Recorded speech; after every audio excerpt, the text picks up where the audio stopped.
And they don't have to cook because nothing in here is raw. The meat is a processed product.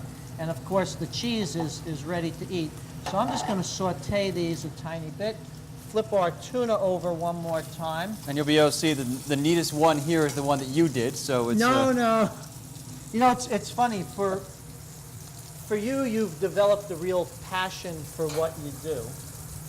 But to be involved in politics, it's something you've had to develop and grow with. You know, you didn't wake up one day and say, I can do this amazing job and I can do it well. It was a learning process, whether it's self-taught or it's from admiring other folks. The same with cooking. I always tell people, none of us are born with the tools in our hands.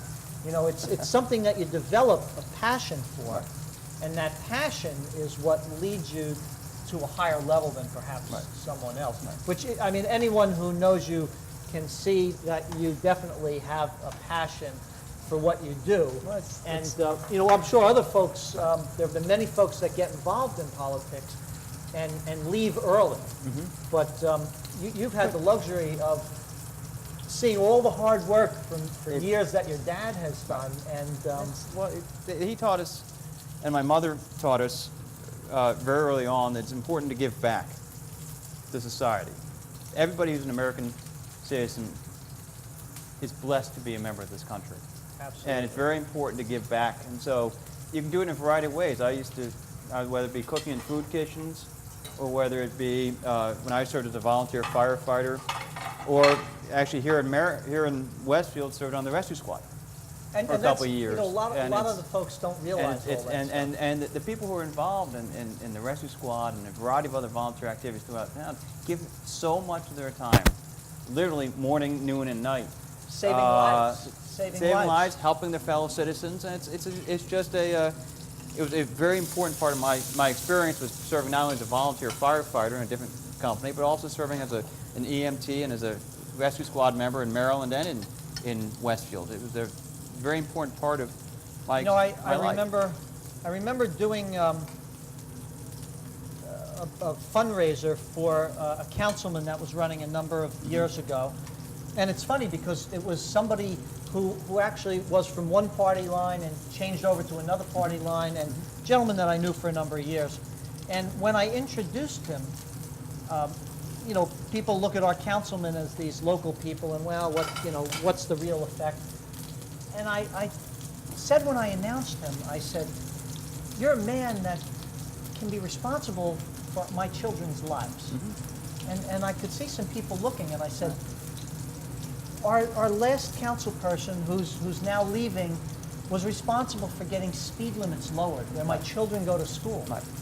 You know, all kinds of other issues, crosswalks put in. So on a smaller level of a council person in a one little ward, they're affecting lives. And I said this to John Brown, you're fighting for the very things that will keep many people alive. And I don't know, maybe I look at it too much.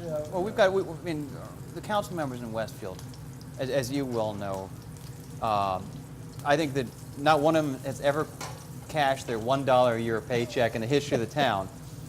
But when you look at Andy Skibitsky or Mark Sirocco or a whole host of these individuals, Republican or Democrat alike, they do make a difference. And if you see what can have an impact on people's lives on a daily basis, most directly, it's what the members of the council or the mayor or what the mayor does on a daily basis. I said to the mayor, and this was interesting. People don't know. Just put that over there.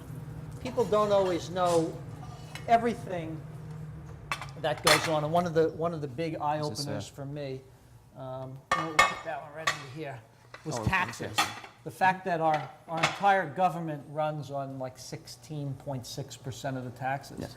So I said to the mayor, if you're running the whole town on 16.6% of the taxes, I said, raise that 10%.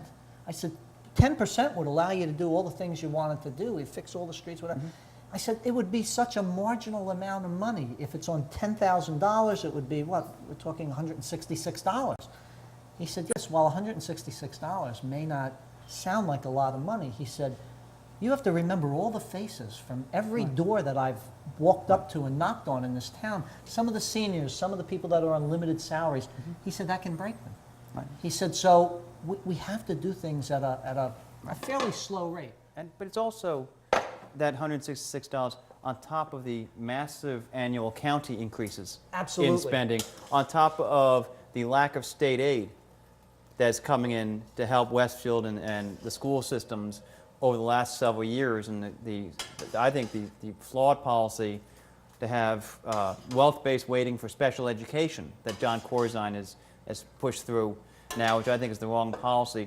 So the mayor is trying to control, and the council members are trying to control as much of their local budget as they can, because that's what they can do to cut costs and make this town more affordable. And it's a very important part of the fight, because some of the other layers of government don't share that philosophy. No, no. What we've done here is Okay. we've taken that pancetta, I put the macaroni right in it.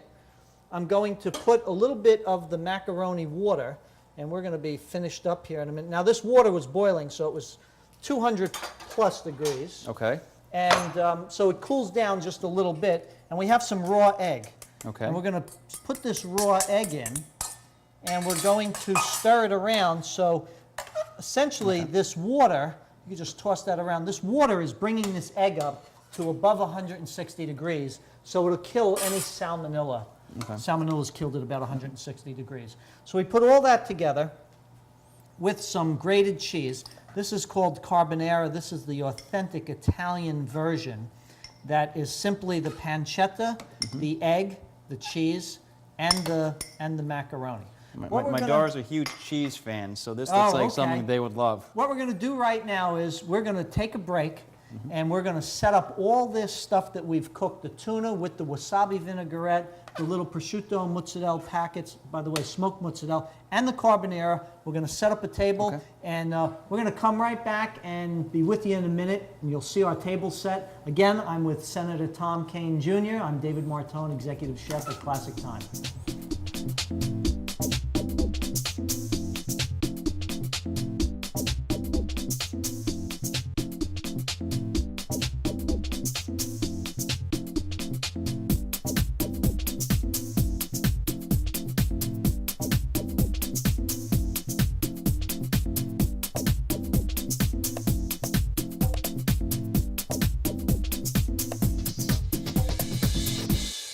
Hi, we're back. Again, I'm here with Senator Tom Kane Jr. I'm David Martone. We prepared a lovely meal, and it was so entertaining talking with you. I'm just going to put a little cracked pepper and talk a minute about each dish here. What we have here are those little prosciutto packets, for lack of a better term, that have the smoked mozzarella that we sauteed, and the mozzarella melts inside. And it's actually over some watermelon, some cantaloupe, and some honeydew, drizzled with balsamic vinegar. So it's very spring-like, almost dessert-like, yet it has the prosciutto, which offsets the sweetness of the melon with the balsamic vinegar. It gives the acidity, pulls it all together. Our traditional carbonara, we did it with spaghetti today. You can certainly do it with other very few ingredients, the pancetta, the egg, the macaroni, and some cheese, a little bit of the pasta water. And of course, the seared tuna, which is a sushi-grade tuna. We made a wasabi vinaigrette, and we put it over some lovely greens. Senator, thank you so much. This is why you're the best, sir. This is why you are the best. It's so great to cook with you and to sit here and speak with you. Thank you so much for taking the time out of your busy day. Again, I'm David Martone, Executive Chef at Classic Thyme. Senator Tom Kane Jr. We thank you for watching. Enjoy. Bon appetit.